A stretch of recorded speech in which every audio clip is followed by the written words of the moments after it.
ஒரு நாள் ராத்திரி சுங்கியும் முங்கியும் திருடணுன்றதுக்காக அரண்மனைக்குள்ள வந்தாங்க.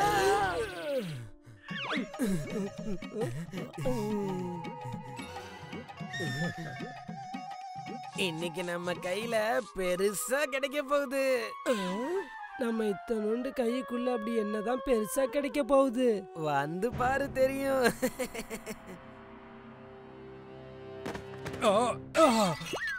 யாரு யாரு? வீரர்களே, என் அறைக்குள்ள யாரோ நுழைஞ்சிட்டாங்க. இளவரசர் அறைக்கே நீங்க திருட வந்திருக்கீங்களா? திருட்டா? திருட்டெல்லாம் இல்ல, நாங்க இளவரசருக்கு கதை சொல்ல வந்திருக்கோம். இல்லையா மூங்கி? என்ன கதையா? ஆமா, ரொம்ப நாளா இளவரசர் கிட்ட எங்களுக்கு கதை சொல்லணும்னு ஆசை. அது இன்னைக்கு நிறைவேற போகுது. எங்களையே ஏமாத்த பாக்குறியா? நட்ட நடு ராத்திரியில கதை சொல்றதுக்கு யாராவது ஜன்னல் வழியா வருவாங்களா என்ன? பகல்ல முன்வாசல் வழியா விட மாட்டீங்க, ராத்திரியில ஜன்னல் வழியா விட மாட்டீங்க. இளவரசே, இது அநியாயம். நான் கதைக்கு எந்த அநியாயமும் நடக்க விட மாட்டேன். அதனால நீ கதையை சொல்லு. பல காலத்துக்கு முன்னால உங்கள மாதிரியே ஒரு இளவரசர் இருந்தாராம். விஜயநகர இளவரசனுக்கு கதை கேக்குறதுனா அவருக்கு ரொம்ப பிடிக்கும். அவர் எப்ப வேணாலும் எங்க வேணாலும் கதையை கேட்கறதுக்கு தயாராயிடுவாரு. அடடா, எவ்வளவு அருமையான கதை இது. இந்த ராத்திரியில இப்ப நான் உனக்கு என்ன பரிசு கொடுக்கறது? இந்த மாலையை கொடுக்கலாம்ல இளவரசரு? என்ன வெறும் மாலை மட்டுமா? உனக்கு என்ன வேணுமோ அதை எல்லாத்தையும் எடுத்துட்டு போ.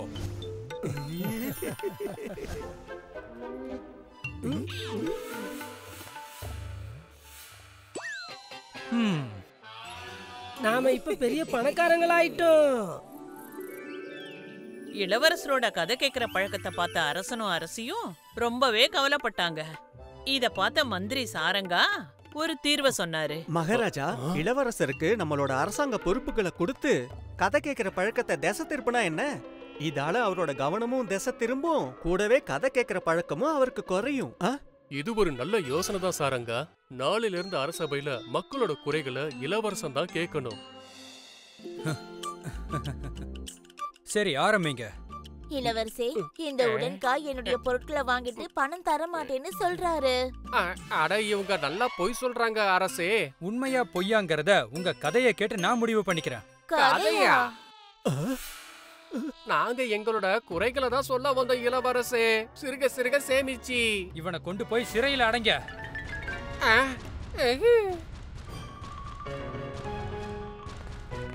எங்களோட குறைகளை நாங்க சொல்ல வந்திருக்கோம் இளவரசே. உங்ககிட்ட கதை இருக்கா இல்லையா? என்ன கதையா? இளவரசே, நாங்க ஒண்ணுமே பண்ணல. இளவரசர் குறைகளை கேட்கறதுக்காக இல்ல, கதையை கேட்கறதுக்கு உட்கார்ந்திருந்தாரு.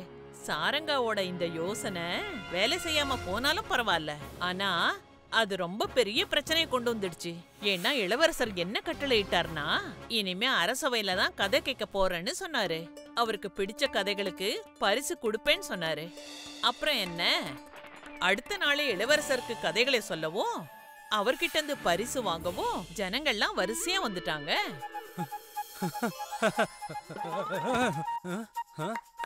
சில பேர் மந்திர கதைகள் சொல்லி பரிசுகள் வாங்கினாங்க. ஒரு சிலர் பயங்கரமான கதைகளை சொல்லி பரிசு வாங்கினாங்க.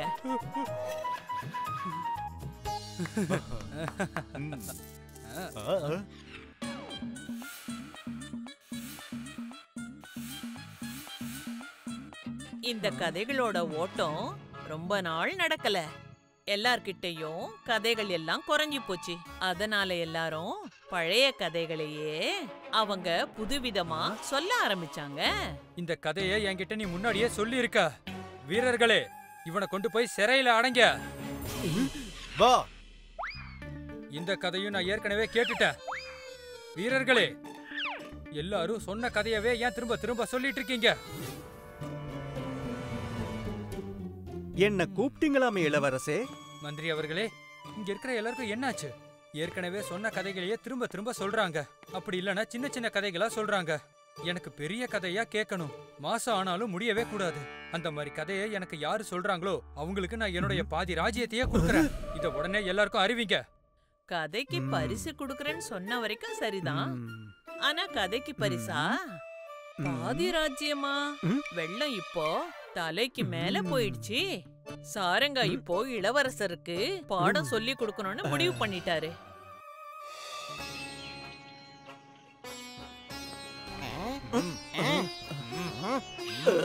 விறகு எரியும் நெருப்புல மீன்கள் வாழும் தண்ணீர் இல்ல. விருட்சம் வளர தேவை ஒரு விதை. உங்களை அசர வைக்கும் நான் சொல்ல போற கதை. இளவரசர்கிட்ட போய் சொல்லுங்க, அவருக்கு ரொம்ப பெரிய கதைய சொல்றதுக்காக நான் வந்திருக்கேன்னு.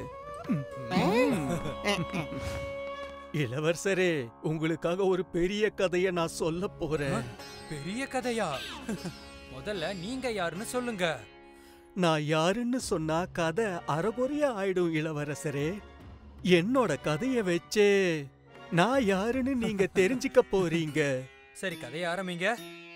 ரொம்ப காலத்துக்கு முன்னால ஒரு விவசாயியோட உழைப்புக்கு பலன் கிடைச்சுது. அவனோட வயல்ல கரும்போட விளைச்சல் ரொம்ப அமோகமா இருந்தது. கரும்புல இருந்து கிடைச்ச சர்க்கரைய மூட்டைகள்ல கட்டி வச்சு மூட்டையா கொண்டு வந்து அவனோட அறையில வைப்பான். இப்ப சொல்லுங்க, அந்த அறையில யார் இருந்தாங்க? யாரு யாரு யாரு? எறும்புகளின் தலைவன். சாப்பாடு அவனுக்கு முன்னாடி இருந்தது. பசி அவன் வயத்துக்குள்ள இருந்தது. அவன் சர்க்கரையோட ஒரு துளியை எடுத்துக்கிட்டு போயிட்டான். அப்புறம் இன்னொரு எறும்பு வந்தது. கதை கேட்டுக்கிட்டே அப்படியே ராத்திரி ஆயிடுச்சு. ஆனா மகாமந்திரி சாரங்கா அவரோட கதைய சொல்லிக்கிட்டே இருந்தாரு. அப்புறம் வந்தது ஒரு ஆளு. என்னது, ஆளா? அதுவும் எறும்புதான். அதுவும் ஒரு துளி சர்க்கரையை எடுத்துக்கிட்டு போயிடுச்சு. கதை கேட்டுக்கிட்டே அப்படியே 2 நாள் போயிடுச்சு. ஆனா சாரங்காவோட கதை முடிவே இல்லாம போய்கிட்டே இருந்தது. அப்புறம் வேகமா ஒண்ணு ஓடி வந்துச்சு. எது? எறும்புதான். 2 நாள் ஆயிடுச்சு. ஒன்னு எறும்பு ஒளிஞ்சு வருது, இல்லனா ஓடி வருது. மேல சொல்லுங்க, விவசாயி என்ன பண்ணாரு? ஒருத்தர் திரும்பி வந்தாரு. யாரு? விவசாயியா? இல்ல, எறும்புகளின் தலைவன். முதல்ல ஒரு துளியை எடுத்துக்கிட்டு போச்சு இல்ல, திரும்பவும் எடுத்துட்டு போறதுக்கா? ஆமா, எறும்புங்க எப்பவும் அததானே செய்யும். போதும் போதும், உன் கதையை நிறுத்து. நான் கதையை கேட்கவே விரும்பல. கட்டளைப்படியே இளவரசே, என்னோட கதை இன்னும் முடியல. சரியா? நீங்க தான் சொல்ல வேண்டான்ட்டு பாதியிலேயே நிறுத்திட்டீங்க. அப்படின்னா சவால்ல நான் தான் ஜெயிச்சேன். அதனால உங்க ராஜ்யத்துல பாதியே நீங்க எனக்கு இப்ப கொடுக்கணும். எனக்கு நீங்க இப்ப கொடுக்கணும். பாவம் இளவரசருக்கு இப்பதான் புரிஞ்சுது. அவரோட கதை கேக்குற இந்த பழக்கத்தால எவ்வளவு பெரிய பிரச்சனை வந்திருக்குன்னு. இப்ப பாதி ராஜ்யம் கைய விட்டு போக போகுது. ஆனா இளவரசர் ரொம்ப பாவம். கொடுத்த வாக்க நிறைவேற்றணும் இல்லையா?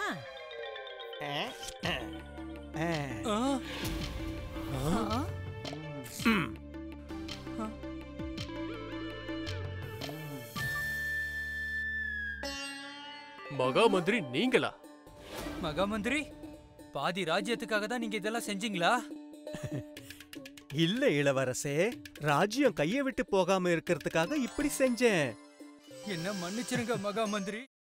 ஒரு சமயம் விஜயநகரத்தோட வானிலை ரொம்ப மோசமா இருந்தது. அதனால மோகனோட தோட்டத்துல மாமரத்துல மாம்பழங்களும் கிடையாது. அப்புறம் வாழை மரத்துல வாழைத்தாரும் இல்லாம போச்சு.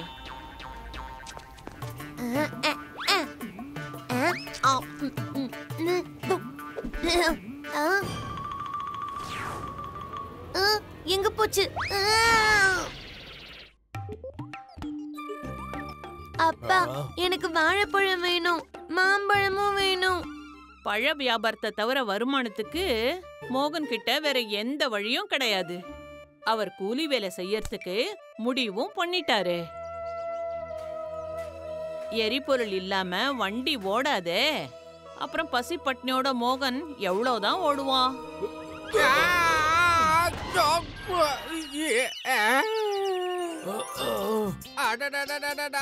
சிறுக சிறுக சேமிச்சு என்ன இப்படி பண்ணிட்ட? அது தலை சுத்தல் வந்துருச்சு சேட்டு. அட, உன்னோட தலை சுத்தல்ல என்னோட சக்கரம் மொத்தமா போயிடுச்சே. இங்க இருந்து போயிடு, சிறுக சிறுக சேமிச்சு. சேட்டு, அப்ப என்னோட கூலி? அட, என்னோட நிலைமைய புரிஞ்சுக்க. மொத்தமா எனக்கு நஷ்டத்தை ஏற்படுத்திட்டு என்கிட்டயே நீ கூலி கேக்குறியா? கும்பிட்டு கேட்டுக்கிறேன், சிறுக சிறுக சேமிச்சு ஒழுங்கா போயிடு.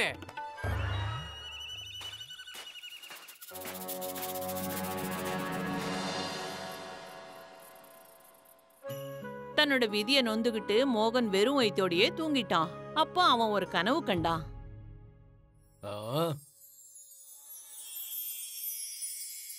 அதிர்ஷ்ட தெய்வம் உன்னோட எல்லா விருப்பங்களையும் நிறைவேற்றி வைப்பாங்க. நீ அந்த மலையை தாண்டி அந்த கருப்பு பாறைகிட்ட போய் அவங்கள நோக்கி தவம் பண்ணு. உனக்கு நல்லதே நடக்கும். உத்தரவு ஐயா. ததாஸ்து.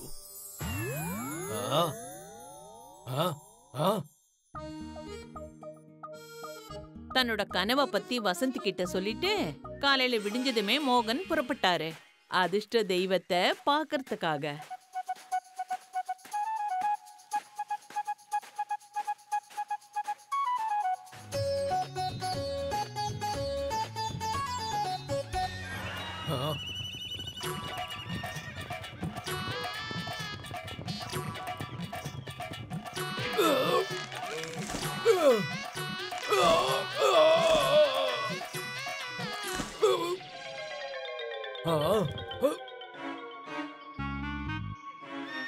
விதி மோகன் கிட்ட இருந்து நிறைய விஷயங்களை பறிச்சுது. இப்ப அவனுடைய கடலையும் பறிக்கணுமா? இதுல மோகனுக்கு கொஞ்சம் கூட விருப்பம் இல்ல.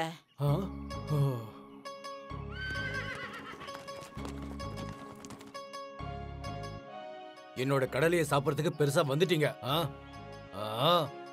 ஓ, அப்ப உங்களுக்கும் பசிக்குதா? இந்தாங்க, இந்த கடலையை சாப்பிடுங்க.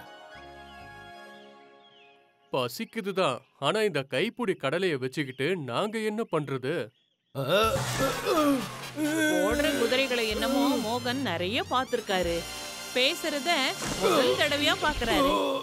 அப்படியே பேச்சு வாக்குல குதிரைங்களுக்கும் தெரிஞ்சது, அதாவது மோகன் அதிர்ஷ்ட தெய்வத்தை பார்க்க போறாருன்னு. அப்போ ஒரு குதிரை சொல்லிச்சு, எப்பா அவங்க கிட்ட சொல்லி எங்க மைதானத்தையும் கொஞ்சம் பசுமையா மாத்த சொல்லு. மோகனை விட அந்த குதிரைங்களுக்கு ரொம்ப அவசரம், அதாவது அதிர்ஷ்ட தெய்வத்தை பார்க்கணும்னு.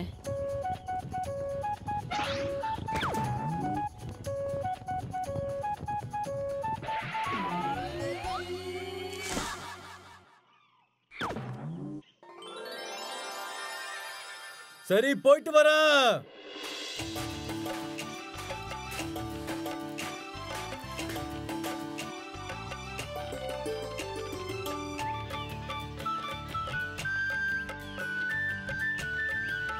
பழங்கள்.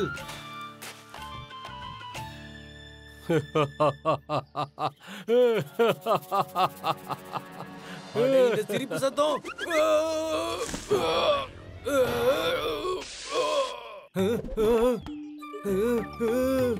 அட பயப்படாத தம்பி, என்னால பழங்கள் கொடுக்க முடியலன்னா என்ன, என்னால நிழல கொடுக்க முடியும்ல. உன்னால பேச முடியுமா? என்கிட்ட பழங்கள் இல்லாத காரணத்தினால நான் சொல்றதெல்லாம் யார் கேட்பாங்க?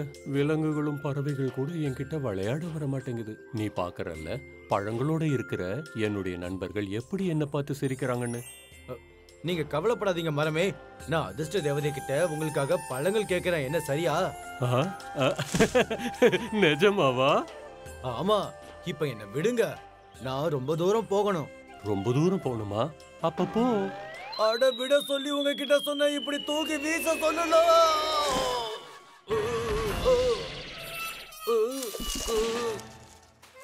மோகன் தன்னோட இலக்க நெருங்கிட்டாரு. ஆனா அப்பதான் அவருக்கு தாகம் ஏற்பட்டுச்சு. அப்புறம் அவர் பார்த்தாரு,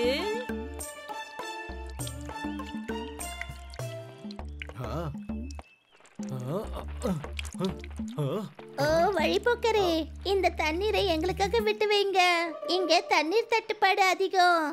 பேசுற குதிரை, பேசுற மரங்களை சந்திச்ச மோகனுக்கு பறவைங்க பேசுறத பார்த்து எதுக்கு அதிர்ச்சி ஆகணும்? கவலைப்படாதீங்க பறவைகளே, நான் அதிர்ஷ்ட தேவதை கிட்ட போய் சொல்றேன். இந்த அருவியில தண்ணியை கொட்ட சொல்றேன். பறவைங்களுக்கு ஆதரவு சொல்லிட்டு அதுங்களுக்கு தண்ணீரை கொடுத்துட்டு மோகன் தன்னோட இலக்க போய் அடைஞ்சாரு. அப்புறம் அதிர்ஷ்ட தேவதை நினைச்சு தியானம் பண்ண ஆரம்பிச்சிட்டாரு.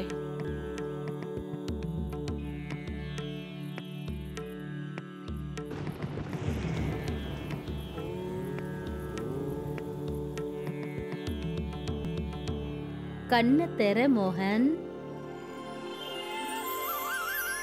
தாயே, உன்னோட அர்ப்பணிப்பு பக்தியை நினைச்சு நான் ரொம்ப சந்தோஷப்படுறேன். நீ என்கிட்ட 3 வரங்களை கேட்கலாம். அதிர்ஷ்ட தெய்வம் வரங்களை பத்தி பேசின உடனே மோகனுக்கு குதிரை, மாமரம், அப்புறம் பறவைகளோட ஞாபகம் வந்தது. அவங்களெல்லாம் வழியில சந்திச்சது. அதிர்ஷ்ட தேவதை கிட்ட அவங்களோட கஷ்டங்களை போக்க சொல்லி வேண்டிக்கிட்டாரு. தத்தாஸ்து. அந்த தெய்வம் சொன்னது போல மோகனும் அதே மாதிரி செஞ்சாரு. அவர் அருவி கிட்ட தோண்டி அந்த பாக்ஸை எடுத்த உடனே தண்ணீர் நல்ல வேகத்தோட அருவி மறுபடியும் கொட்ட ஆரம்பிச்சுது. நன்றி நண்பா. நான் வரேன். இப்ப மோகன் மாமரத்துக்கிட்ட வந்தாரு. அவர் அந்த மரத்தோட வேர்ல இருந்து மாட்டிக்கிட்டு இருந்த பாக்ஸை எடுத்ததும் மரங்கள்ல பழங்கள் காய்ச்சது.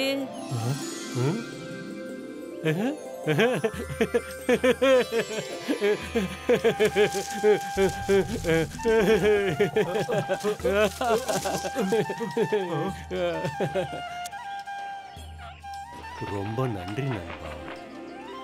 அதிர்ஷ்ட தெய்வம் என்ன சொன்னாங்கன்னா, இப்படி தூய்மையான இதயம் உடைய ஒரு மனுஷன் மைதானத்துல இருக்கிற ஒரு பெரிய கல்ல அகற்றினான்னா அந்த மைதானம் மறுபடியும் பசுமையா மாறிடும். பசுமையான இதயம் கொண்ட மனுஷன் எங்க கிடைப்பான்? இந்த பாறைய நீயே ஏன் அகற்றக்கூடாது?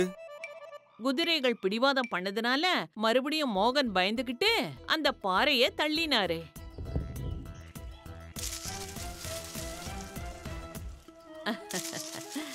அவர் தனக்காக யோசிக்காம அடுத்தவங்களுக்காக நினைக்கிறவரு. அவனை விட சுத்தமான இதயம் கொண்டவங்க வேற யாரா இருக்க முடியும்? அது நம்ம மோகன் தான். ரொம்ப நன்றி நண்பா.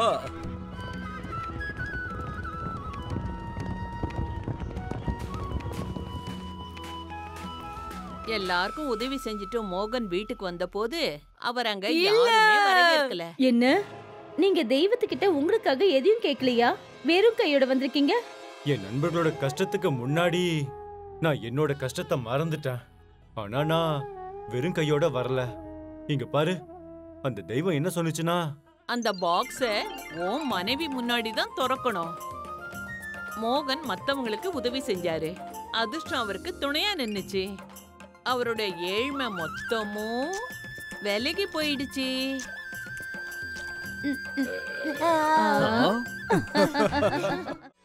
விஜயநகரத்து இளவரசியான பீனாவுக்கு நகைகள்னா ரொம்ப இஷ்டம். அவளுக்கு ரொம்பவும் அழகான விலையுயர்ந்த நகைகளை போட்டுக்கிறதுனா ரொம்ப பிடிக்கும். அதனால அக்கம் பக்கத்துல இருக்க எல்லா நகை வியாபாரிகளும் தன்னோட நகைகளை விற்க வருவாங்க. இதோ இந்த நகைய பாருங்க இளவரசி. இந்த நகை உங்களுக்காக செய்யப்பட்டதா இல்ல நீங்க படைக்கப்பட்டது இந்த நகைக்காக தானே தெரியல. அந்த அளவுக்கு இத போட்டா அழகா இருப்பீங்க. இது உண்மையிலேயே ரொம்ப அழகா இருக்கு. எனக்கு இது ரொம்ப பிடிச்சிருக்கு. இதுக்கு எவ்வளவு கேக்குறீங்களோ அவ்வளவு கொடுக்கறேன். பீனாவுக்கு அந்த நகை எவ்வளவு பிடிச்சிருந்ததுன்னா அவ அந்த நகையை எப்பவுமே கட்டினது கிடையாது.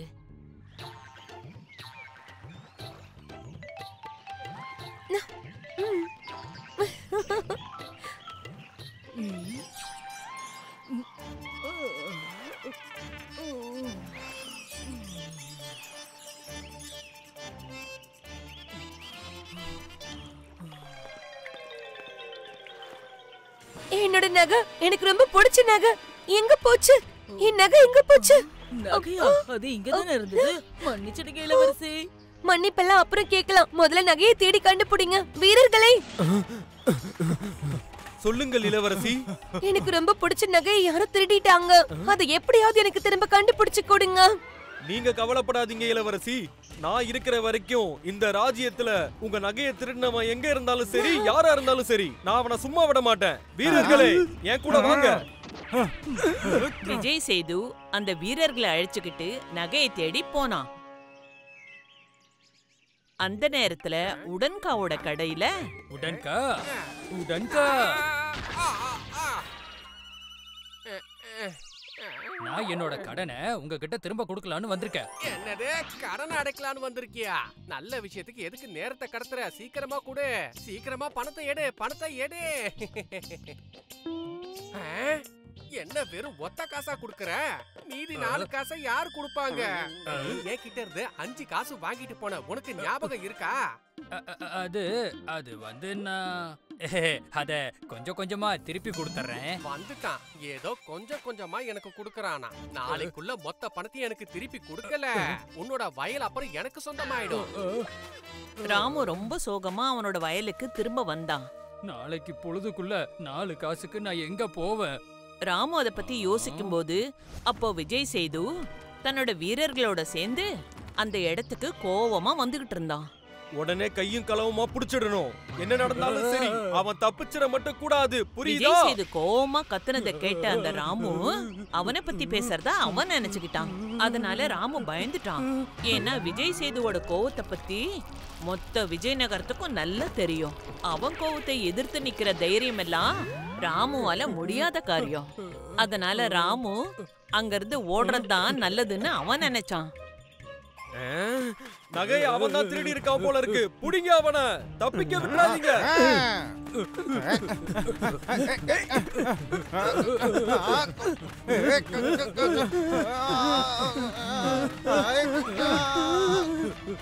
என்கிட்ட இருந்து தப்பிச்சு எங்க போவ? என்ன மன்னிச்சிடுங்க சேனாபதி. ஆனா அவனால அப்புறம் முதல்ல அந்த நகை எங்கன்னு ஒழுங்கா என்கிட்ட சொல்லு.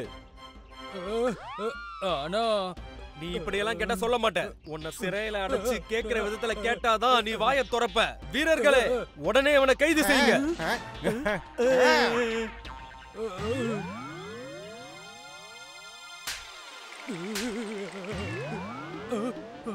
இவன் நான் சொல்றத கண்டிப்பா கேட்க மாட்டான். நான் சொல்லிடுறேன். நான் அந்த நகையெல்லாம் உடன்கா கிட்ட தான் கொடுத்து வச்சிருக்கேன். வீரர்களே, உடனே அவனை கைது செஞ்சு உடன்கா கிட்ட கூட்டிட்டு போங்க.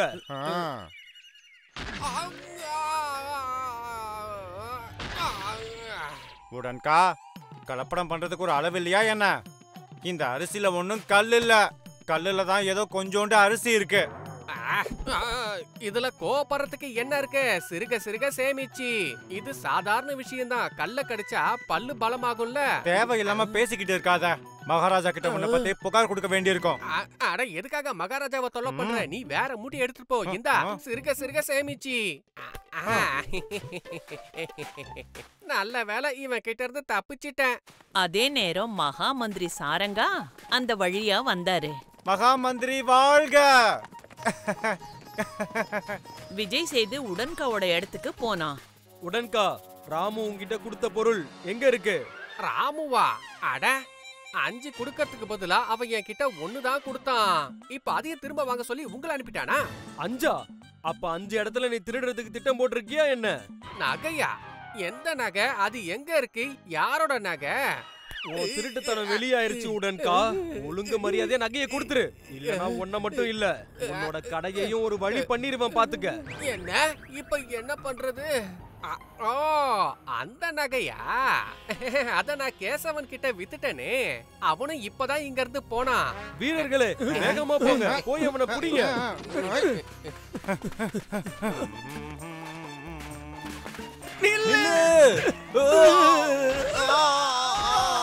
அவனுக்கு இவ்வளவு தைரியமா?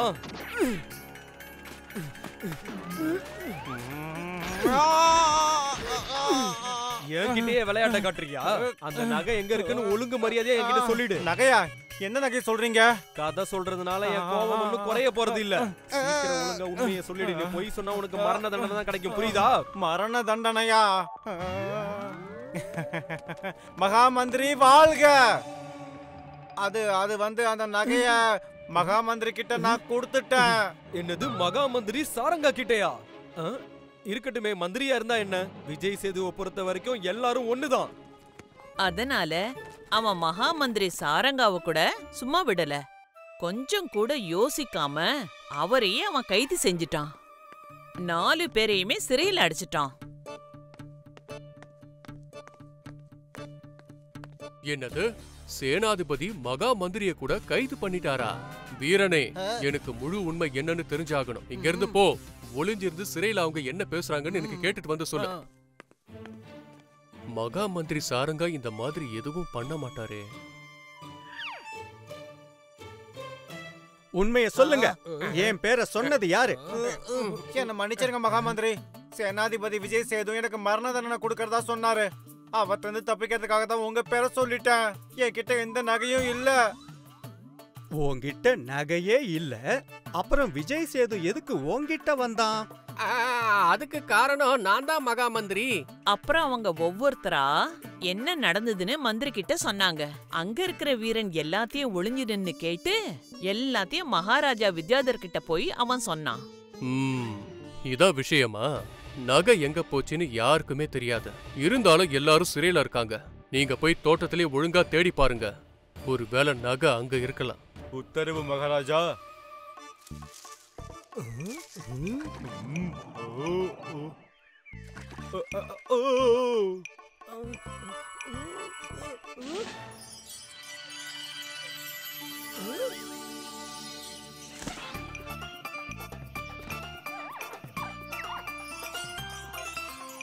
கிடைச்சிருச்சு, நகை கிடைச்சிருச்சு.